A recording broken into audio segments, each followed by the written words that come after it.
banned from India. You're not allowed to go to India anymore? No, I can go, but I can't come out. They'll welcome me. If I go, they'll welcome me to come in, but they won't allow me to go out. But what is the reason?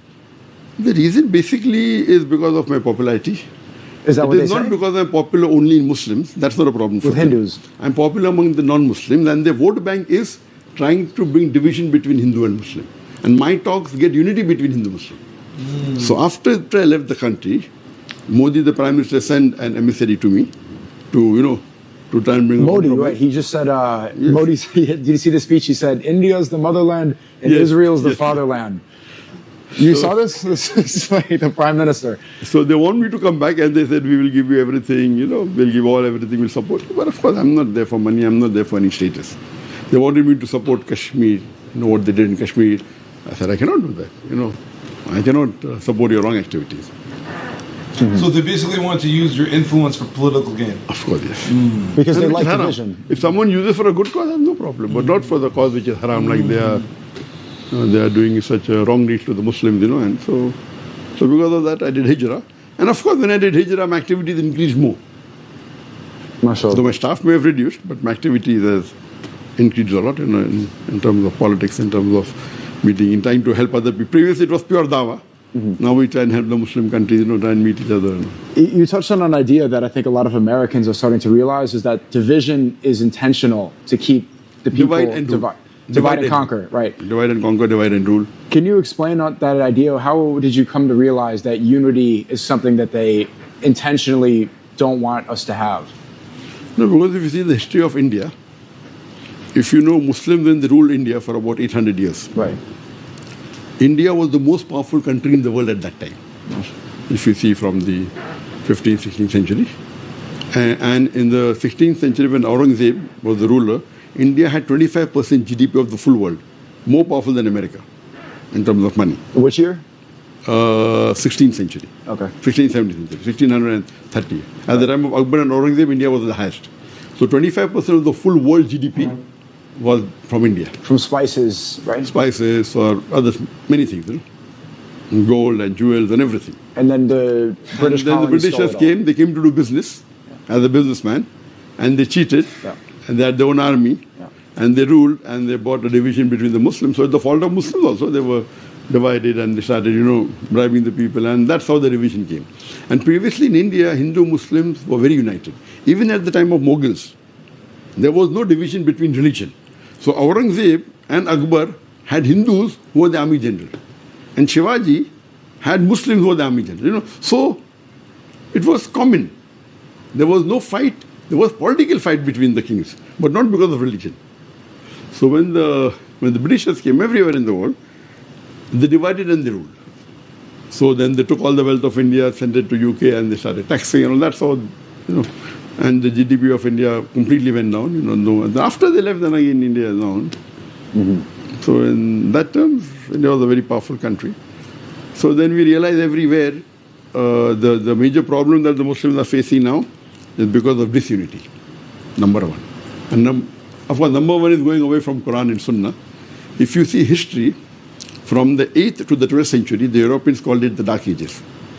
Dark Ages means the world was backward, they used to say. Right. But for Islam, it was the Golden Age. Yeah. From the 8th to the 12th century, the amount of advances that the world made in science because of Muslims is phenomenal. Algebra, physics, trigonometry, chemistry, you name it. Father of chemistry is a Muslim. Right.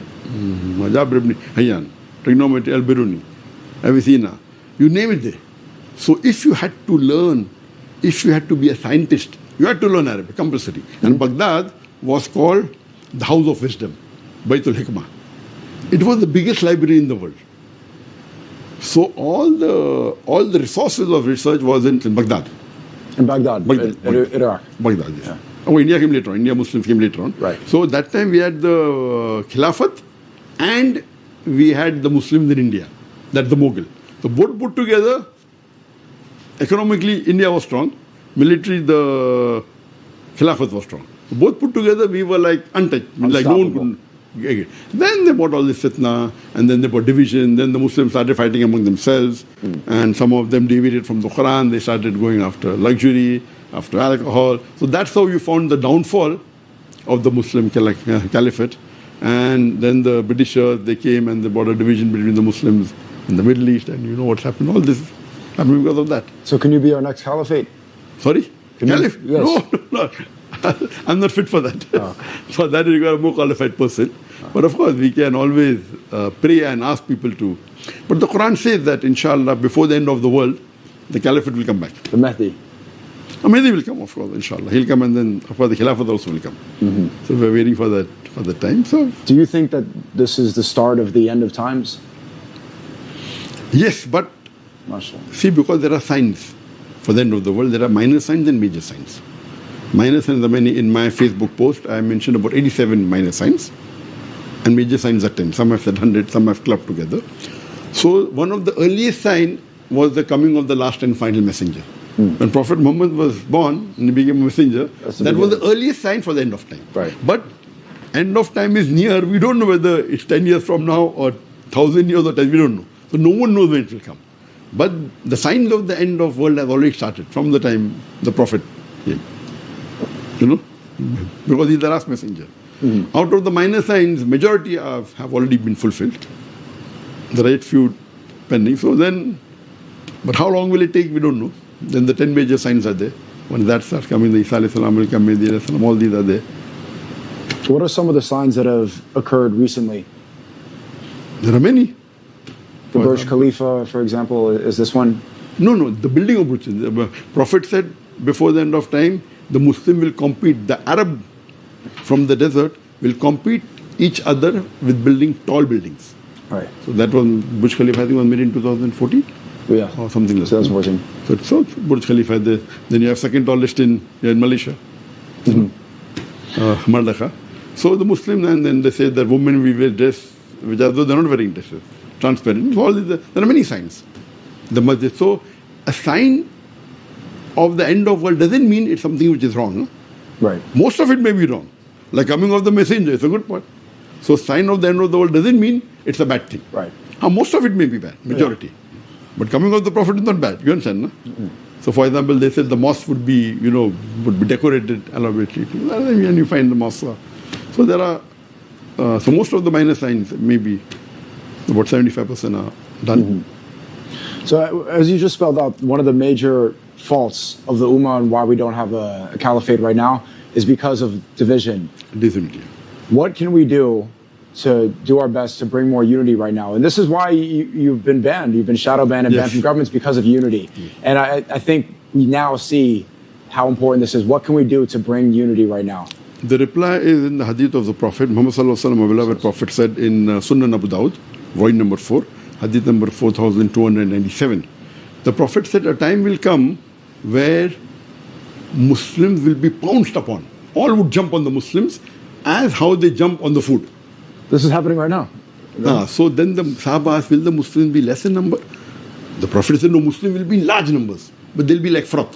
Froth has no direction. As the wave goes, they keep on falling. We'll be like froth. And Allah will take away the fear of the enemies of Muslims from their heart.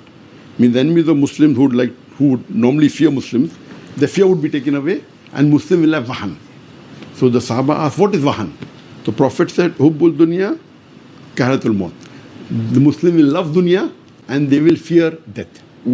So looking at this today, the world population is 8.278 billion, because I gave a talk yesterday. So whenever I give a talk, I update my statistics. Whenever I give a new talk, as of yesterday, it was 8.278 billion population, out of which more than 25% are Muslim, more than 2 billion or 2.07 billion are Muslims. Never in the history of the world have Muslims been more than 25%. Have they been more than 2 billion? We are in a large number. Every fourth human being is a Muslim.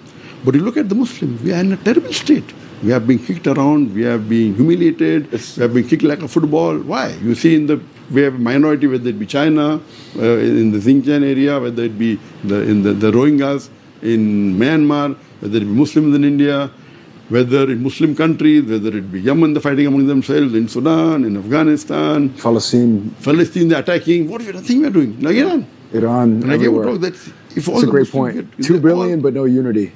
Imagine if all, and even at the time when the caliphate was at the weakest, about 100 years ago, when the caliphate was at the weakest, Weakest.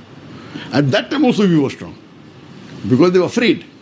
The Muslims are united. In the Ottoman rule. Yes, even Ottoman time when they were at the weakest, yet they feared the Muslims because at that time they took out a drama. You know, France had taken out a drama against the Prophet. So Sultan Hamid that time said that you better stop this drama against the Prophet. And they were scared. After a few years in London, they had the same drama. Again the Caliph wrote a letter. They said, this is not France, this is London.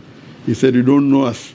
If I tell what we're going to do with Muslim Ummah, all will attack you. And they were afraid. That time we were weak, very weak. Yet they were afraid that Muslims had the power because there was one leader. Today one Muslim country is fighting against the other Muslim country. One Muslim country is supporting the second Muslim country to overpower the third Muslim country. Why? So we need a caliph then. I asked PMX. He said he don't want to. You don't want to be the caliph. We need someone who can. How do we find some leadership? We can always talk about having a caliph. I mean, I don't think so. I have the qualities of being a caliph. I'm a da'i. So of course we require a caliph. And the khilafat will come for sure. How long, we don't know. It's there in the hadith. So the thing is there that today, the Muslims are more bothered about their seat in dunya. So I tell in my talks, you don't be bothered about your seat in dunya, whether you're powerful in a company or organization or a city or a state or a country. You strive for your seat in Jannah. And that is eternal seat. This seat, so people are more bothered about, they are taking the help of a non-Muslim country for protection. The GCC, like, it's, yeah, you're right. And most of the Muslim countries... Are you banned from the GCC? No. Most of them are willing to give me citizenship. Alhamdulillah. But so I've been offered from 15 countries citizenship. But I prefer, Malaysia. Malaysia it's a good choice, and I have to say you made the right choice. I prefer staying in Malaysia, mashallah. So the thing is that unfortunately, of course, they love me, they respect me. So we are trying to use whatever a little bit influence we have to try to get them closer to Quran and Sunnah. Right. And now the situation you see that we should realize that Allah is the one. If Allah helps you, no one can overcome you. And we see in the history of the Prophet, in the Battle of Badr, where Muslims were only 300 and the opposition was 3 times more, and they won the battle. So same thing, now you see what's happening in Afghanistan. For more than 20 years, they have spent more than $1 trillion, America. And finally they leave Afghanistan. Taliban won against the strongest military in the world. And they were the weakest country. Now what's happening?